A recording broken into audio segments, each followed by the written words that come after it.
Hello friends, എല്ലാവർക്കും ഷംസീസ് കിച്ചണിലേക്ക് സ്വാഗതം. ഇന്ന് ഞാൻ നിങ്ങളുമായിട്ട് ഷെയർ ചെയ്യാൻ പോകുന്നത് നെയ്ച്ചോറിൻ്റെ റെസിപ്പിയാണ്. നമ്മളെല്ലാവരും കുക്കറിൽ നെയ്ച്ചോറ് ഉണ്ടാക്കാറുണ്ട്. പക്ഷേ ഈ രീതിയിൽ നിങ്ങൾ ഇതുവരെ ട്രൈ ചെയ്ത് നോക്കിയിട്ടില്ലെങ്കിൽ തീർച്ചയായും ഒന്ന് ട്രൈ ചെയ്ത് നോക്കണം. നല്ല ടേസ്റ്റാണ്. റൈസ് തമ്മിൽ ഒട്ടിപ്പിടിക്കുകയോ വെള്ളം കൂടിപ്പോവുകയോ ഒന്നും ചെയ്യാതെ നമുക്ക് നല്ല പെർഫെക്റ്റ് ആയിട്ടുള്ള നെയ്ച്ചോറ് എങ്ങനെയാണ് ഉണ്ടാക്കുന്നതെന്ന് നോക്കാം. നമ്മളിവിടെ കുക്കറിലാണ് നെയ്ച്ചോറ് ഉണ്ടാക്കാൻ പോകുന്നത്. അതിന് വേണ്ടിയിട്ട് നമുക്ക് ഈ ഒരു കുക്കറിലേക്ക് 3 ടീസ്പൂൺ ഡാൽഡ ഇട്ട് കൊടുക്കാം.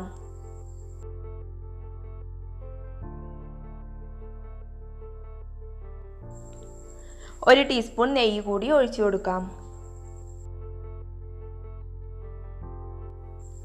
1 ടീസ്പൂൺ വെളിച്ചെണ്ണ,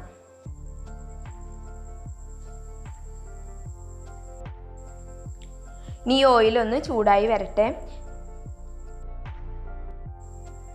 നമുക്ക് ഈ ഓയിലിലേക്ക് കുറച്ച് അണ്ടിപ്പരിപ്പ് ഇട്ട് കൊടുക്കാം. എന്നിട്ട് ഇതൊന്ന് ഫ്രൈ ചെയ്തെടുക്കാം.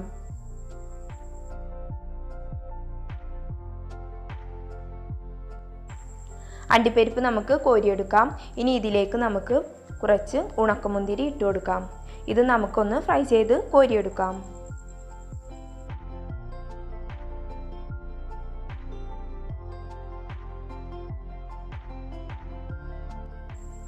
ഇനി ഈ ഓയിലിലേക്ക് തന്നെ ഒരു ക്യാരറ്റ് നമ്മൾ ചെറുതായി അരിഞ്ഞു വെച്ചതാണ്. അത് ഇതിലേക്ക് ഇട്ട് കൊടുത്തിട്ട് ഇതും നമുക്കൊന്ന് ഫ്രൈ ചെയ്തെടുക്കാം. നമ്മളെല്ലാവരും ഡയറക്റ്റ് ആയിട്ട് വെള്ളത്തിലേക്ക് ക്യാരറ്റ് ഇട്ട് കൊടുക്കുകയാണ് ചെയ്യുന്നത്. പക്ഷെ നിങ്ങൾ ഇങ്ങനെ ഫ്രൈ ചെയ്തിട്ട് ഈ ഒരു നെയ്ച്ചോറ് ഉണ്ടാക്കി നോക്കൂ. നല്ല ടേസ്റ്റാണ്. നമുക്ക് വേറൊരു ടേസ്റ്റ് തന്നെയാണ് കിട്ടുന്നത്. ഇപ്പോൾ നമ്മൾ ക്യാരറ്റും ഫ്രൈ ചെയ്തിട്ട് കോരിയെടുത്തിട്ടുണ്ട്. ഇനി ഈ ഓയിലിലേക്ക് തന്നെ നമുക്ക് ഒരു മീഡിയം സവാള നീളത്തിൽ അരിഞ്ഞതാണ് അത് ഇട്ട് കൊടുത്തിട്ടുണ്ട്. ഇത് നമുക്കൊന്ന് ഫ്രൈ ചെയ്തെടുക്കാം.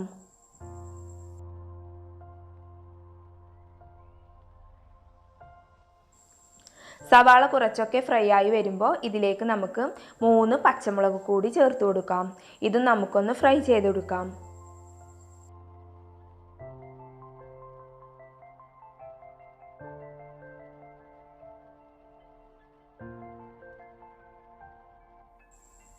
പച്ചമുളക് കളർ ചേഞ്ചായി വരുമ്പോൾ നമുക്ക് ഇതിൽ നിന്നും കോരിയെടുക്കാം.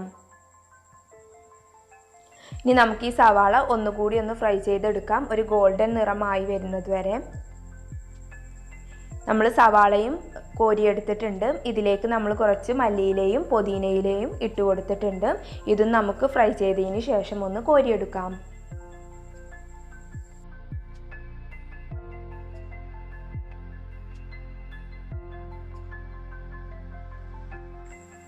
ഇനി നമുക്ക് ഈ ഓയിലിലേക്ക് തന്നെ 3 പട്ട, 2 ഏലക്ക, 3-4 കറാമ്പൂവ് ഇതൊന്ന് ഇട്ട് പൊട്ടിച്ചെടുക്കാം. ഇതിപ്പോൾ പൊട്ടിയിട്ടുണ്ട്. ഇനി ഇതിലേക്ക് നമ്മൾ കഴുകി വൃത്തിയാക്കി ഊറ്റി വെച്ചിട്ടുള്ള റൈസ് ഇട്ട് കൊടുക്കാം. നമ്മളിവിടെ ബിരിയാണി റൈസാണ് എടുത്തിട്ടുള്ളത്. ഇത് 2 കപ്പ് ഉണ്ടാവും. ഇത് നമുക്ക് ഇതിലേക്ക് ഇട്ട് കൊടുത്തിട്ട് നന്നായി ഒന്ന് ഫ്രൈ ചെയ്തെടുക്കാം.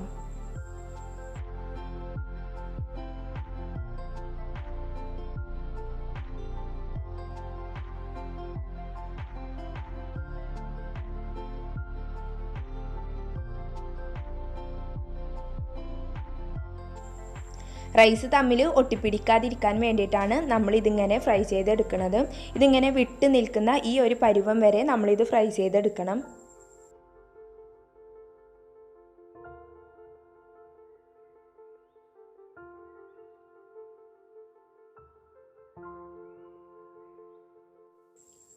ഇനി ഇതിലേക്ക് നമുക്ക് 3 കപ്പ് നല്ല തിളച്ച വെള്ളം ഒഴിച്ചു കൊടുക്കാം.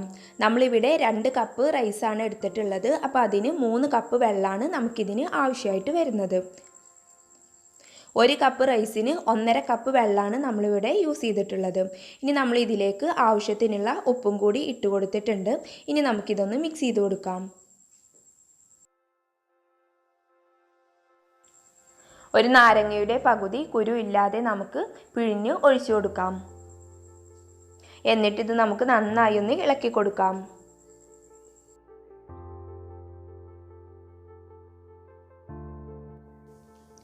ഇനി നമുക്കിത് അടച്ച് വെച്ചിട്ട് ഹൈ ഫ്ലെയിമിൽ ഇട്ടിട്ട് 2 വിസിൽ വരുന്നത് വരെ കുക്ക് ചെയ്തെടുക്കാം.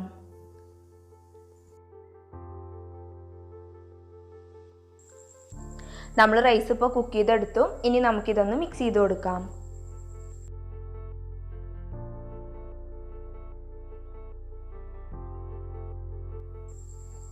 ഇനി ഇതിലേക്ക് നമ്മൾ ഫ്രൈ ചെയ്ത് വെച്ചിട്ടുള്ള ക്യാരറ്റും സവാളയും കാഷ്യൂസും മല്ലിയിലയും പുതിനയിലും ഒക്കെ ഇട്ട് കൊടുത്തിട്ട് നമുക്കിത് നന്നായി ഒന്ന് മിക്സ് ചെയ്തെടുക്കാം.